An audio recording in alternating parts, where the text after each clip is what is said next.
ज़ैगम साहिब, जिस सिचुएशन में दुनिया खड़ी है, मईशत जहां लेकर जा रही है, जिस रिसेशन की प्रेडिक्शन कर रहे हैं आलमी इदारे, किसे जिम्मेदार ठहराया जाएगा? मौर्रिख मंगोलों को जिम्मेदार ठहराता है, लेकिन जिनकी खोपड़ियाँ मीनारों में लग गईं वो तो वापस नहीं आएंगे।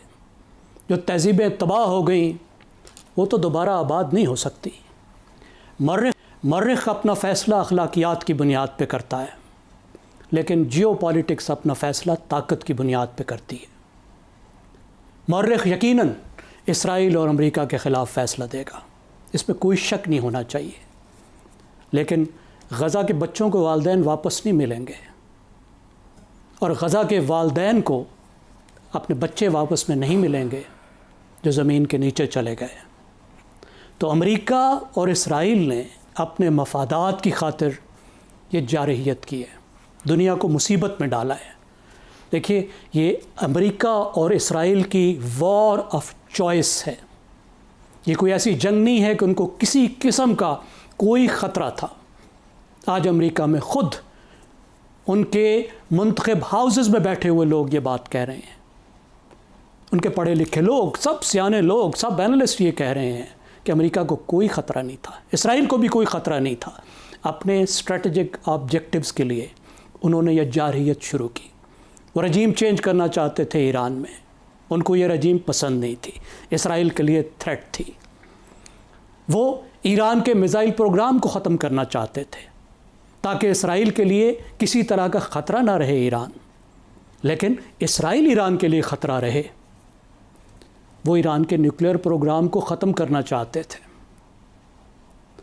अब दूसरी बात ये है कि ये जंग उस सूरत में शुरू की गई जबकि जो ख़तरात अगर थे भी, कोई मसले थे भी, अगर कोई तज़ादात थे भी, तो उनको पुरअमन तौर पे हल करने के मौके मौजूद थे। सबसे बड़ा मसला आज न्यूक्लियर प्रोग्राम है ना ईरान का, उस पर एक मुआहदा हो गया। साल के बाद एक मुआहदा हुआ JCPOA, और 2 साल बाद उसको ट्रंप साहब ने उठाकर फेंक दिया। नए सिरे से मुज़ाकरात किए गए नई शराइत मनवाने के लिए, फिर मुज़ाकरात शुरू हुए, धोखे के लिए इस्तेमाल किया गया। मुज़ाकरात के दरमियान में ईरान पर हमला किया गया, फिर मुज़ाकरात हुए, फिर मुज़ाकरात को धोखे के लिए इस्तेमाल किया गया, फिर से ईरान पर हमला किया गया। तो कौन कसूरवार है? फिर जब इस जंग को ख़त्म करने के लिए मुज़ाकरात होने लगे तो बार बार अमेरिका और इसराइल ने उसका रास्ता रोका, सुलह का रास्ता रोका, सुलह की कोशिशों को नाकाम बनाया, जंग बंदी के कितने मौके को ख़त्म किया। एक बार जंग बंदी हो गई तो इसराइल ने एक बदतरीन हमला लबनान पे किया, लबनान के सिविलियंस पे किया, मासूम लोगों को कत्ल किया। उसके बाद ईरान ने हुर्मुज़ खोल दी, अमेरिका ने फिर हुर्मुज़ को बंद कर दिया। अभी आप देख रहे हैं कि सब कुछ तय हो गया। एक आखिरी सिर्फ अमेरिकी सदर ट्रंप ने यह कहना था कि हाँ, इस अबूरी मुआहदे को हम यस करते हैं, जिन पर पहले इत्तफ़ाक़ राय हो चुका था दोनों मुल्कों का।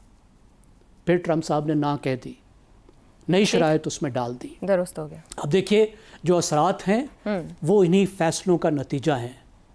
पहले जो इन्होंने जंगें की उनको इराक़ ने, लिबिया ने, शाम ने, दूसरे मुल्कों ने भुगता।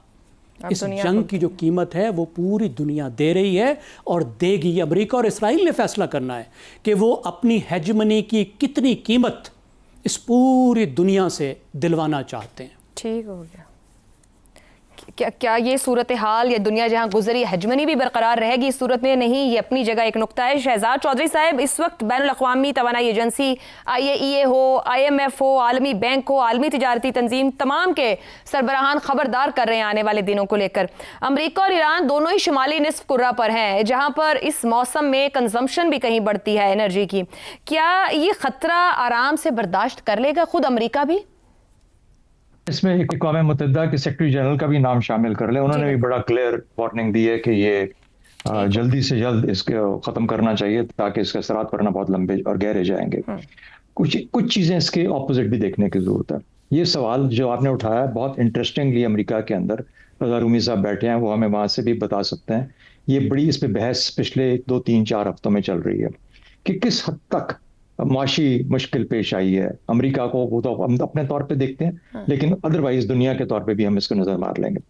वो कहते हैं कि हमारी अनएम्प्लॉयमेंट रेट जो होता है, जो कि एक सिग्नल है, एक से उसका इशारिया है जो इंडिकेट करता है कि इकोनॉमी कितनी स्लो हो रही है या ज़्यादा हो रही है, वो कहते हैं कि पिछले अप्रैल के महीने में इनकी अनएम्प्लॉयमेंट का जो फिगर्स थे वो सबसे कम तर थे। यानी इतनी जॉब्स क्रिएट हुई हैं उस इकोनॉमी को जिसके अंदर के तेल इस वक्त $5 या $6 फी गैलन बिक रहा है, उसको लगता है कि हाँ बिक तो रहा है, लोगों की पॉकेट में तो तकलीफ है, इनफरादी तौर पर इन्फ्लेशनरी प्रेशर तो महसूस होता है, उसकी कुव्वत खरीद तो कम हो गई, लेकिन समहाउ इकोनॉमी जो है वो अपने तौर पे वो चलते जा रही है और गालिबन बेहतर करती जा रही है। अभी शायद क्वार्टरली ग्रोथ रेट्स का वो वक्त नहीं आया, वरना वो भी जल्दी जब आ जाएगा तो हमें अंदाजा हो जाएगा कि ये जो क्वार्टर था जिसके अंदर के जंग भी हुई और जंग के बाद वाला क्वार्टर, ये इसके अंदर कैसी ग्रोथ रेट रही अमेरिका की, और उससे अंदाजा होगा कि किस हद तक कसाद बाजारी का असर अमेरिका, क्योंकि एक बड़ी इकोनॉमी है, वहां से हम एक इशारिया ले सकते हैं। चीन में तो कम से कम इसका कोई खास असर नहीं हुआ। अच्छा हाँ, अगर आपको मुकाबला करना है उसके मुकाबले में ईरान और पाकिस्तान को देख लेते हैं। ईरान में कसाद बाजारी किस हद तक है, यानी कसाद बाजारी ही कसाद बाजारी। पाकिस्तान में किस हद तक कसाद बाजारी है, ये तेल से पहले कितनी कसाद बाजारी थी और तेल के ये जंग के बाद कितनी कसाद बाजारी, को फर्क है मेरे ख्याल में उतना ही मुश्किल, बल्कि हाँ थोड़ी सी ज्यादा होगी, लेकिन वही मुश्किलात जो पहले थी वही मुश्किलात आज भी पाकिस्तानी आम आदमी को इन्फ्लिक्ट कर रही हैं, उसको असरअंदाज हो रही हैं। तो मेरा ख्याल है कि जैसा हम इसको बहुत बड़े पैराए में जब बात करते हैं, हाँ 6 महीने साल चले और ऐसा ही मामला रहे, आपने कहा $200 फी बैरल तेल मिल जाएगा, अभी तक एक अजीब सी बात, और इस पे भी लोग परेशान है और यह इसको मान रहे हैं कि समहाउ ये 100 से ऊपर नहीं जा रहा, 102, 103, 104, 105, फिर 95, 94, 2 दिन ऊपर जाएगा, 2 दिन नीचे आ जाएगा। तो अजीब सी बात है कि जो तेल जहां पर पैदा हो रहा है, जिन जिन जगहों पे जहां से एक्सपोर्ट होता है, वो अपनी प्रोडक्शन को बढ़ाए जा रहे हैं ताकि तेल की कमी ना आए, जहां स्ट्रेटेजिक रिजर्व्स हैं वो रिलीज किए जा रहे हैं ताकि तेल की कमी ना आए। इंटरनेशनल एनर्जी एजेंसी जो है, अथॉरिटी जो है, उसने भी अपने स्ट्रेटेजिक रिजर्व्स को रिलीज करना शुरू कर दिया। तकलीफ हाँ ईरान को जरूर अलबत्ता तकलीफ है कि उसका तेल नहीं बिक रहा, और ये बहुत बड़ा मसला है पाकिस्तान के लिए और बाकी एशिया के ममालिक के लिए और खलीजी ममालिक के लिए। तो वही वाली बात है कि बर्फ गिरती है तो बेचारे मुसलमानों पर पाकिस्तान, ईरान, खलीजी ममालिक ये हैं जो इस वक्त सफर कर रहे हैं। और खलीजी ममालिक भी याद रखें बड़ी जल्दी अपने रास्ते तब्दील करके किसी और रास्ते से तेल ऑलरेडी देना शुरू कर दिया। कुवैत ने और इराक ने सीरिया के थ्रू एक्सपोर्ट शुरू कर दिया, वो पहले इधर से करते थे ना, अब उधर को करना शुरू कर दिया। तो जो फायदा आपको पहुंचता था या एशिया को पहुंचता था, वो यूरोप को पहुंच रहा है, अफ्रीका को पहुंच रहा है। तो ये है चेंजेस, तब्दीलियां जो शहजाद साहब, अगर जो भी इकोनॉमिक सफरिंग्स आ रही है उसका जिम्मेदार फिर इन दोनों में से किसे ठहराया जाएगा? तारीख कैसे लिखेंगे? तो तारीख जो लिखेगी, तारीख ये लिखेगी ट्रंप अपनी खेल खेल रहा था, ईरान अपनी खेल खेल रहा था। यानी ये at the end of the day Iran मानेगा ना कि ठीक है मैं नई न्यूक्लियर रास्ता अपनाऊंगा, वो जो मर्जी हो कि अच्छा उसने बेवकूफी की, ये तो पहले ही माने हुए थे, और तो बंद नहीं था। ये सारी कहानी अपनी जगह पे सही है। इन कहानियों से हट के आज वो कहानी पीछे छोड़ दें, वो 4 महीने पीछे रह गई, अब आ गई आज की कहानी। ये तकलीफ तो आज है ना, इस तकलीफ के अंदर तो वो भी जिंदा है, उसी होश है, समझ रहे हैं। ट्रंप तो दुनिया के साथ खेल रहा है, आपके साथ भी खेल रहा है, दुनिया के साथ उसको तकलीफ है ही नहीं किसी चीज की। तो मुझे समझ नहीं आती कि जिनको तकलीफ है, जो खुद मर रहे हैं, जिनके लोग मर रहे हैं, जिनके भाई मर रहे हैं, जिनके आसपास के पड़ोसी मर रहे हैं, वो ईंट लेके हमारे पीछे क्यों पड़े हुए हैं भाई? सही। तो इसलिए मेरा ख्याल है मानना जो एंड में तुमने यही है कि हाँ जी हम नहीं करेंगे, न्यूक्लियर के रास्ते पे नहीं जाएंगे, ये नहीं होगा, कोई ना कोई रास्ता निकाल। बट ये अपनी अपनी जो कॉन्स्टिट्यूएंसीज हैं दोनों के साथ खेल खेल रहे हैं, अपनी अपनी पोजीशंस को, सियासी पोजीशनों को मजबूत या उनका दिफा कर रहे हैं ताकि फेस सेविंग हो जाए। करना उनको जो आज से 1 महीने पहले चाहिए था वो भी कर ले तो बहुत बड़ी बात है, पाकि दुनिया और खासतौर पर एशिया बच जाएगा। दुरुस्त हो गया। आमिर साहब, मगर हम पिछले कुछ हफ्तों से देख रहे हैं कि सिचुएशन एक स्टेलमेट की कैफियत में है। ट्रंप एक बयान देते हैं, बात कही जाती, फिर मतलब एक सिचुएशन ही बदली, ना ट्रंप के बयानात बदल रहे हैं, ना ईरान का रवैया बदल रहा है, क्योंकि वो बार बार कहते हैं कि हमारे साथ धोखा किया जा रहा है, बात को बनने नहीं दिया जा रहा, या फिर मुतालिबात बढ़ा दिए जाते हैं। ये एक तरफ रखते हुए आबनाए हुर्मुज ना खुली तो तमाम ही आलमी इदारे वार्न कर रहे हैं कि दुनिया में महंगाई, बेरोजगारी, रिसेशन, तवानाई का शदीद बहरान, ये सब सर पर खड़ा है, अब दिनों घंटों की बात है। तो क्या दुनिया इस बहरान से निपटने को तैयार है? अच्छा, अगर ना तैयार होती ना दुनिया इस बहरान से निपटने को, तो ये सूरत हाल कभी भी यहाँ तक ना आती। देखिए, जब मैंने आपका सवाल पढ़ा ना, तो मैं ये सोच में लगा कि हमने जब से जंग शुरू हुई है बहुत दफा, ज्यादातर हमने प्रोग्राम इसी जंग की और इससे पैदा होने वाली सूरत हाल के ऊपर किया है। और अक्सर औकात हमारी बातों में एक तबाही की निशानदेही की गई है। हमारी तरफ से कहा गया है कि ये दुनिया को एक बहुत बड़ी तबाही की तरफ से खेला जा सकता है। कुछ ऑयल प्राइस की प्रोजेक्शंस हमने बहुत ही अलार्मिंग और बहुत ही खौफनाक किस्म की प्रोजेक्शंस जो हैं हमने उनका भी जिक्र किया है। दुनिया की कौन कौन सी इंडस्ट्रीज इससे इफेक्ट होंगी हमने उनकी भी वो बात की है। बहरहाल वो सारे ये जो अरसा गुजरा है इसमें हमने हमेशा आगे की ही बात की है। हमने यही कहा है कि अगर ये जंग ना रुकी तो आगे ये हो जाएगा, उससे आगे ये हो जाएगा। तो इसमें एक दूसरा पहलू इसको देखने का, एक दूसरा तरीका इस चीज को देखने का ये है कि दुनिया में एक बड़ी रेजिलियंस होती है, दुनिया अपने आप को एडजस्ट करती है। ये जो फ्यूल शॉर्टेजेस की बात कर रहे हैं इसका कोई ओवरऑल इम्पैक्ट, मैंने बहुत पिछले दिनों में इसके बारे में पढ़ने की कोशिश की कि कोई इसकी समरी बता सकता है इसके इम्पैक्ट की। हाँ, जनरल बातें तो बहुत हैं, हम भी वही तज्जिए बड़े बड़े इकोनॉमिक एक्सपर्ट्स के, एनर्जी एक्सपर्ट्स के पढ़ के उसी तरह से उन्हीं की बुनियाद के ऊपर अपने तज्जिए भी कर रहे हैं।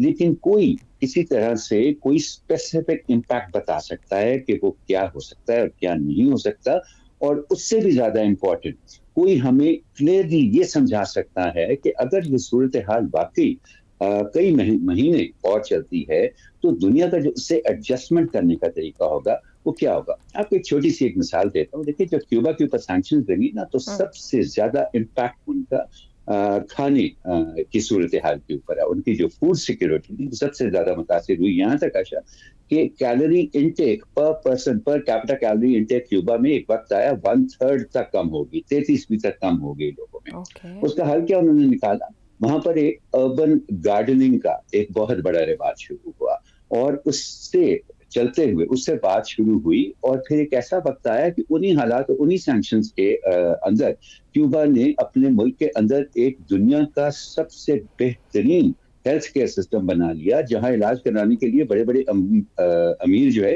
वो अमरीकी भी जाते हैं। मैं मुख्तसरन कहने की कोशिश कर रहा हूँ कि देखें, इंसान की हसरत एक ऐसी है कि कोई तब्दीली अगर उसके बहुत ज्यादा मफाद में भी हो ना, वो तब भी उसकी तरफ बढ़ता नहीं है जब तक वो नागजीर नहीं हो जाती। और ये तब्दीली जो इस जंग जिसकी तरफ इस दुनिया को धकेल रही है, देखिए इस तब्दीली की बात जो है ना, आज से 38 बरस पहले जब IPCC जो था, inter governmental panel on climate change जब बना, और उसके 4 साल बाद ही जब UN framework on climate change की कन्वेंशन अप्रूव हुई, उस वक्त से ये बातें हो रही हैं कि ये जो फॉसिल फ्यूल ड्रिवन दुनिया है इसका कोई मुस्तकबिल तो है नहीं, उसने तो एक दिन खत्म होने ही होना है। तो दुनिया एडजस्ट क्यों नहीं कर पा रही?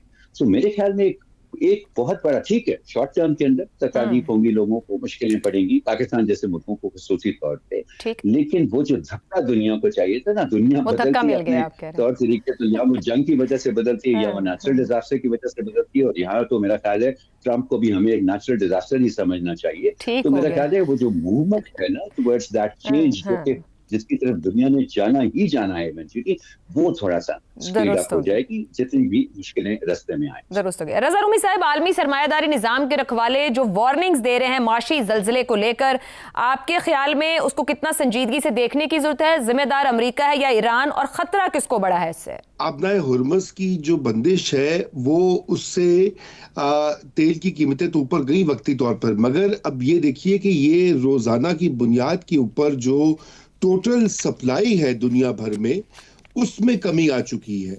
और वो कमी जो है वो उसको पूरा करने के लिए आपको मजीद कई महीने चाहिए होंगे, शायद 1 साल भी लग सकता है, कि जब तक जो तेल की शॉर्टेज या दीगर जो सप्लाईज वहां से गुजरती हैं, जिनमें कि मुख्तलिफ तरह की अहम इंडस्ट्रियल रॉ मटेरियल्स हैं, वो उनकी भी किल्लत जो है अब वो सामने आ रही है। फर्टिलाइजर का पहले जिक्र हुआ, फिर उसके बाद बहुत सारी ऐसी जो डिफेंस प्रोडक्शन और इंडस्ट्री के अंदर जो कुछ इस्तेमाल होता है वो इससे इम्पैक्ट हुआ।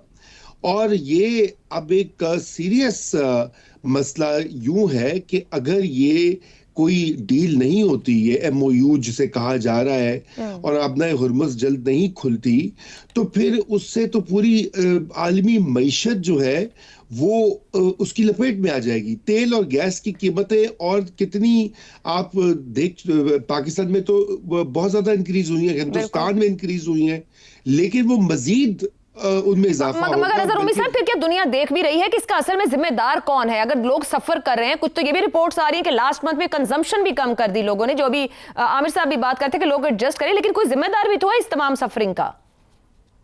देखिए, जिम्मेदार तो फिर आयशा आपके इसमें तो कोई वो इतनी बड़ी मिस्ट्री नहीं है। जिम्मेदारी तो मुकम्मल तौर के ऊपर अमेरिका और बल्कि इजराइल के ऊपर आयद होती है, जिन्होंने इस बेकार की जंग को स्टार्ट किया और पूरी दुनिया को धचका दिया। प्रॉब्लम यह है कि उनकी कोई अकाउंटेबिलिटी नहीं है, क्योंकि ताकतवर जो ममालिक हैं, जो हमारा इस वक्त इंटरनेशनल सिस्टम है, उसमें इनकी कोई अकाउंटेबिलिटी नहीं होती। देखिए, पहले जो जंगें हुई उनका किसी ने कोई जवाब लिया है अमेरिका से? इराक में कितने 1 मिलियन से जायद लोग मारे गए, सीरिया में जो कुछ हुआ, लिबिया में जो कुछ हुआ, और ममालिक में जो कुछ हो रहा है, कोई पूछने वाला तो है नहीं। और यही वजह है कि अगर हम इस वक्त अक़वाम मुत्तहिदा एक स्ट्रॉन्ग इंस्टीट्यूशन होता, सिक्योरिटी काउंसिल के पास कोई पावर्स होती और कोई वीटो के अलावा कोई तरीका कार होता उसको मैनेज करने का, तो फिर आज ये सवाल पूछ रहे होते कि भाई आपने ऐसा क्यों किया, जिससे कि ना तो आपको कोई नतीजा हासिल हुआ, बल्कि उल्टा आपने एक आम पाकिस्तानी, एक आम हिंदुस्तानी और वो लोग जो कि तेल, इंपोर्टेड तेल पर डिपेंडेंट है, उनकी जिंदगी को अजीरन कर दिया है। और ईरान का जो हाल किया है वो तो सो किया ही है। तो देखिए, ये तेल और गैस की जो गैर मामूली इजाफा होता है कीमतों का, उससे महंगाई तो होती ही है, मगर जो लागत होती है ये ज़राई और इंडस्ट्रियल पैदावार की, वो भी बढ़ जाती है, क्योंकि नकलो हमें शिपिंग की प्राइसेस जो है, शिपिंग का एक और बहरान शुरू हो जाता है। फिर आप देखिए, फजाई सफर, जहाज रानी, सप्लाई चेन्स, मालियाती मंडियां जो हैं सारी, सब मुतासिर, वो भी जी मुतासिर होती हैं और होंगी अगर ये नहीं रुकती। यही वजह है कि एक बहुत बड़ा जो अमेरिका के अंदर भी एक बहुत बड़ा तबका जो है हुकूमत के अंदर भी, और जैसे आपने कहा सरमायादाराना निजाम के रखवाले जो हैं, वो ट्रंप पर को प्रेशर डाल रहे हैं कि ये इसको बंद करवाओ, बंद करो और कोई समझौता करो। बड़ी अहम बात है कि आलमी सरमायादारी निजाम के जो रखवाले हैं, इदारे हैं, वो वार्निंग्स दे रहे हैं क्या होने को। ट्रंप भी ऐसा दिखता है जैसी गुफ्तगू भी कहीं ना कहीं सिचुएशन को कंट्रोल करते हैं, लूज करते हैं और कंट्रोल करते हैं, खत्म करने की तरफ नहीं बढ़ पा रहे, यानी कि फैसला नहीं ले पा रहे, कहां फंसे हुए हैं, ये भी आने वाले दिन बताएंगे।